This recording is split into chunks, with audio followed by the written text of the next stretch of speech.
Merci, Monsieur le bourgmestre. Les commerçants du Triangle de la Ville-Basse vous ont récemment envoyé une lettre ouverte. Dans celle-ci, ils y dénoncent la situation déplorable face à laquelle ils font face au quotidien. Et il suffit juste de s'y balader quelques instants pour comprendre qu'on s'aventure dans une zone délaissée à l'ombre de Rive Gauche. Dans ces rues mal éclairées, la propreté laisse largement désirer.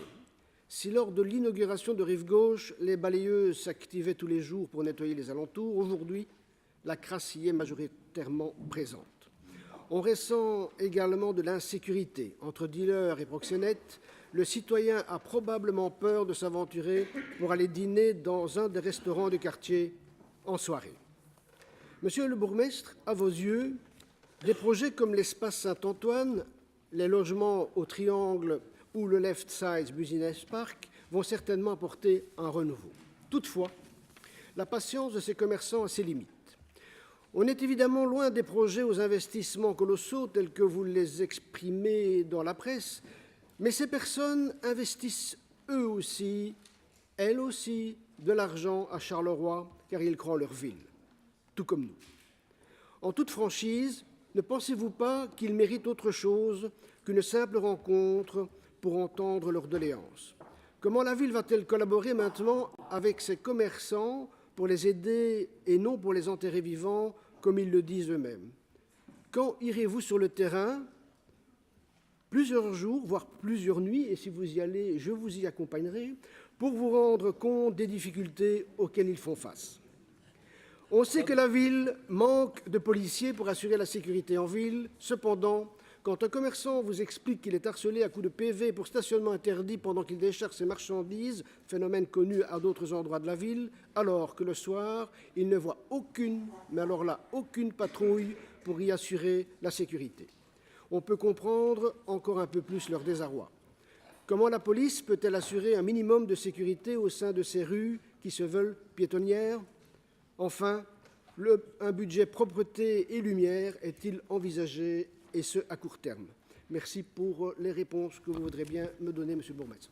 Merci, Monsieur Frère. Je vais entamer les réponses qui sont poursuivies pour ce qui concerne ces compétences par l'échevin de Villers. J'ai évidemment, comme vous, bien reçu les doléances que nous comprenons tous des commerçants de ce quartier de notre ville, de la ville basse en particulier. Je les ai conviés à une rencontre pour qu'ils puissent les exprimer oralement. Évidemment, une rencontre, ça ne suffit pas, mais pas de rencontre, c'est moins bien aussi. Avoir un échange direct permet toujours de mieux se rendre compte de la situation réelle dans un quartier dans lequel je me rends très fréquemment et donc que je connais très bien, comme chacun d'entre vous, je suppose.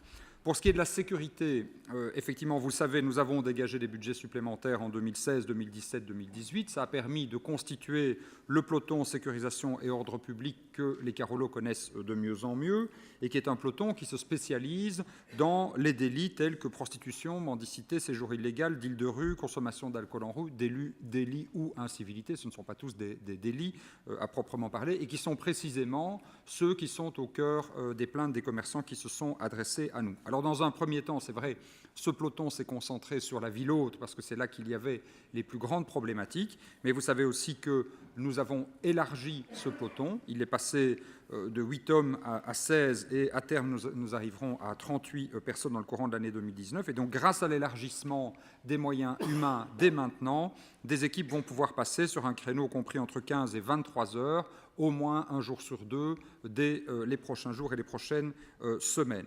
Dès l'été, nous aurons encore augmenté les effectifs de ce peloton et donc nous pourrons avoir 2 pauses de 8 heures à 23 heures et augmenter encore les passages dans ce quartier. C'était prévu dès le début. Dès le début, il était prévu que ce peloton agisse non seulement sur la ville haute, mais repasse aussi dans ses tournées par la ville basse et soit présent sur l'ensemble du territoire, dans tous les quartiers qui sont les plus fréquentés par les Carolos. Eh bien, l'augmentation des effectifs nous permet maintenant de réaliser cet engagement. En matière d'éclairage, j'ai déjà eu l'occasion de répondre lors d'un précédent conseil communal. Je vous rappelle simplement que j'ai donc demandé à notre administration une étude pour identifier les points les plus anxiogènes, comme on dit, de ce quartier. et à partir de là, qu'il me suggère un plan d'action.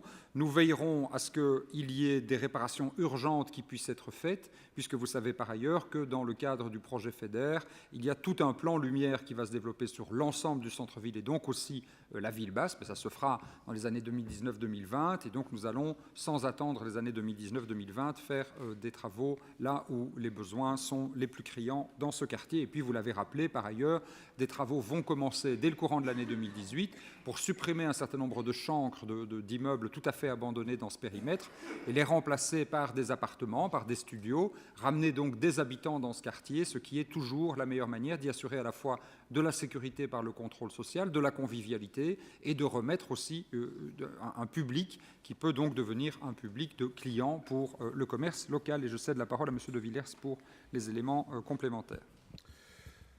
Merci, Monsieur le bourgmestre. Merci pour votre question. Comme Monsieur le bourgmestre, nous n'avons pas été en contact direct avec les commerçants de la zone du Triangle. Néanmoins, nous nous associerons avec mon cabinet au cabinet du bourgmestre pour rencontrer ces commerçants et être à leur équipe. En ce qui concerne la propreté, plus particulièrement, une équipe de terrain est particulièrement sensibilisée aux problématiques spécifiques de cette zone. 3 passages quotidiens y sont assurés. Un glouton passe vers 6h30, donc un aspirateur urbain.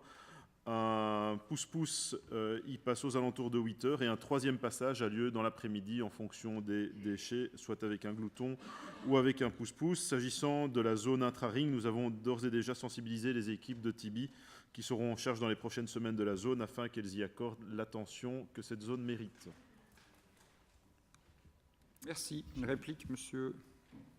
Non, je constate que nous allons faire des efforts non seulement au niveau de la sécurité, puisque le peloton de sécurisation va être augmenté au niveau de ces policiers. J'ai d'ailleurs j'ai eu l'occasion de voir aujourd'hui, c'est assez curieux, mais j'ai eu l'occasion de voir aujourd'hui les policiers en action à l'entrée du Triangle. Ce fut énergique, mais mené de main de fer dans un gant de velours. C'était très bien à voir, je vais dire à la limite. J'étais même surpris parce que j'étais à une dizaine de mètres de l'action. Et alors, au niveau de la propreté, je remercie M. De Villers de faire le nécessaire pour la suite des événements. Merci. Merci. Nous passons à la question de M. Desguin. Vous avez la parole. Non, il n'y a pas d'intervention.